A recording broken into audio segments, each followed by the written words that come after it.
ببخشین برادران یا اپا و خواهران یا که خش تبران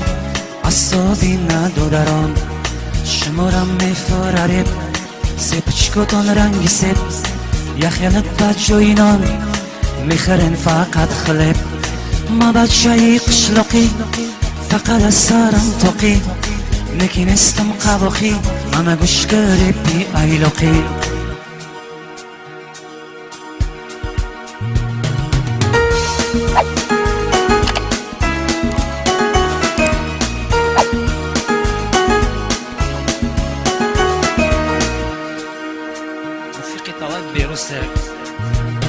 سرمکدم شانه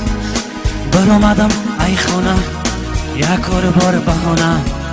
رفتم سنی عشقانه برامدم عشقانه رنگی خانه درو پرش آیدانه دری پرش خلدانه درو پرش آیدانه دری پرش خلدانه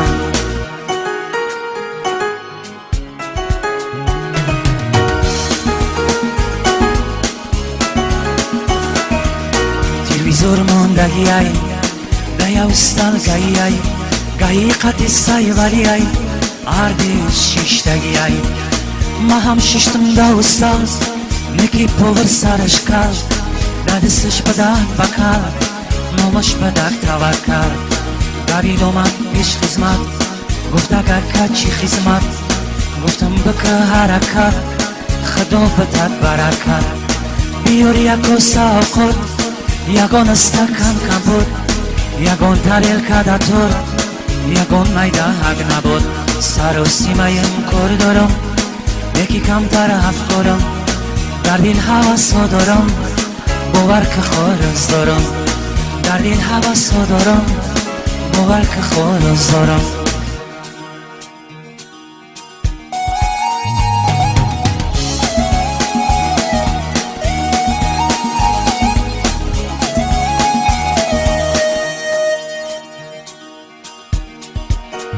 پیشم شیشی اگودم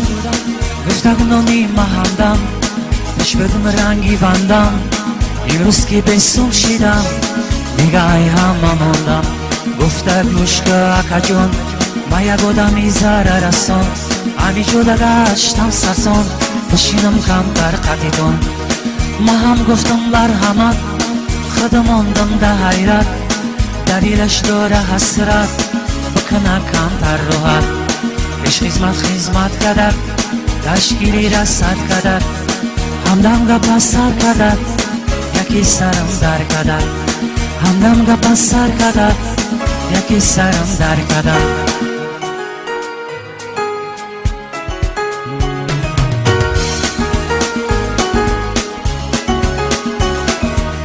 نقل که زندگیشه حیاتی زنگیریشه یا سوله خسندیشه بعد یک سال جیدو شویشه باور که سخت بیانای گنده سرش ویرانای ای سنای بدخشانای که جو بروا حیرانای گفته جانم زده بینا حیاتم رنگی کینا خدم رنگی مومینا دوشیدن ای بر مشنا گفت چیکار کنم برادر خونم شیده وینو بر اما جای مر سهر